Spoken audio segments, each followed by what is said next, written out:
I'm going to be walking through how to use the student loan template. I really wanted to make something that was free and available because I couldn't find anything online that fit my needs, and I figured that this could help someone else too. So hopefully this is helpful. The download link is in the description. Go ahead, download it.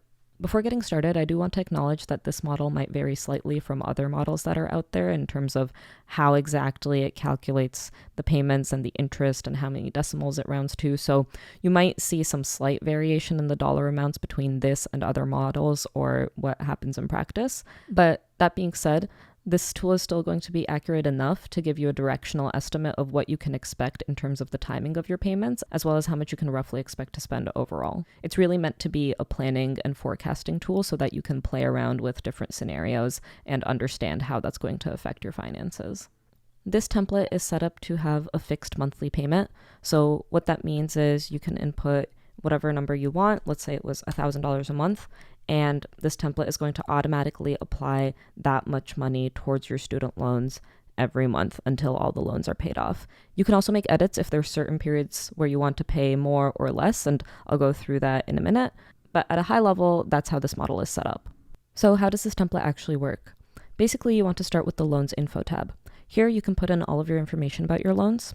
And throughout the template, anything that is a manual input that you can change is color-coded in blue. Go ahead, put in your loan information. You can add additional notes or columns if you want, but the key here are these 4 columns. You want to make sure that you put in the principal, interest rate, term or length of the loan, as well as the payoff start for all of your loans. One thing to note is that this template is set up for fixed interest rate loans, and also this template assumes that all of your loans have the same loan term, as well as you're going to start paying them off at the same time. If you are Excel savvy and you want to make manual adjustments, you can use this as a starting point to tweak it to your needs. But if you're going to use as is, you have to just keep those things in mind. When you put in your loan information, you want to put them in the order that you want your prepayments to apply. So here it's set up for the avalanche prepayment method, which means that your prepayment is going to apply to your highest interest loan first, and then it's going to trickle down to your next highest interest rate, and so on until all of your loans are paid off. If you wanted to pay off your loans in a different order, for example, another common way is the snowball method. You could just order them by lowest to highest principal or however you see fit. Everyone's situation is unique, and at the end of the day, any prepayment is better than no prepayment, so just pick whatever method works for you.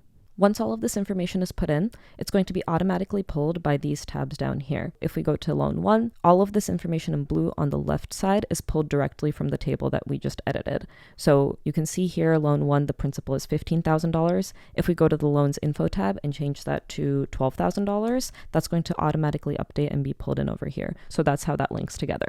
Once your information is in for all of your loans, it's going to calculate automatically and show up in this All Loans tab. This is the key tab here when you want to think about your payments and different scenarios or things you want to try out. The key is this number right here. That's what you want to change when you're running through different scenarios. So right now it's set to the minimum payment, but if we wanted to try making a prepayment, we would just change that number to be something higher. So let's say instead of this much, you wanted to pay $800 a month. You can already see our payoff period went down. Instead of 10 years, it's going to take us just under 6 years to pay off the loans, and everything's going to be automatically updated on the summary tab over here. One thing you want to keep in mind is that this number needs to be equal to or greater than your minimum payment.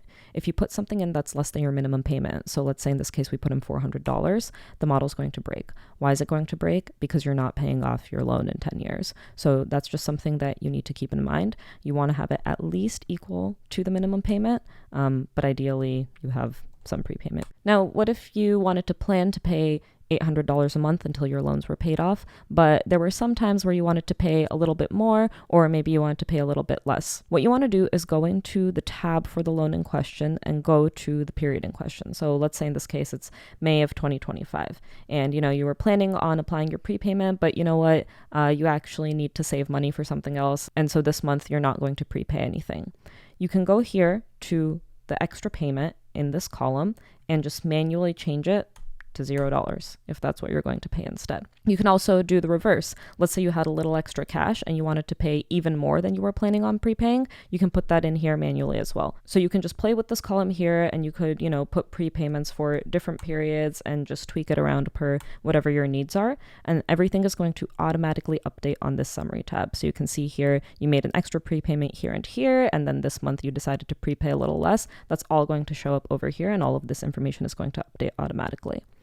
If you wanted to undo these manual changes, what you're going to do in Excel is go to a cell above the one that you changed that has the formula in it from before, and you're going to go to the bottom right corner of the cell right here until your cursor changes, and then drag that down to over the cells that you edited manually. And what that's going to do is it's going to automatically pull back in the formula that was there before, and your template will be working the way it was set up originally. Another thing you can do here is apply an extra payment towards your loans before you start making your monthly payments. So let's say you'd taken out this loan for $12,000, but turns out you had a little extra cash. You can go ahead and put that extra payment right here, and that's going to reflect in the rest of your payments in this model. And again, everything's going to be automatically updated. On the summary tab, you can see your extra payment that you made at the start right here.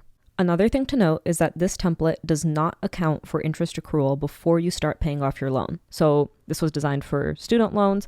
Let's say you're in school, there's interest accruing, and that, is not being paid off. That is not going to show up on here. So you would have to manually put it in or adjust the template to account for that. One workaround is, let's say there's some interest that's accrued on the loan, so that can get added here. Another way, if you wanted to track it, let's say there was this much interest that had accrued on the loan, but you wanted to pay it off before you actually started making your monthly payments, you can put that over here to say, hey, I paid off the interest, and that's going to be reflected in the template.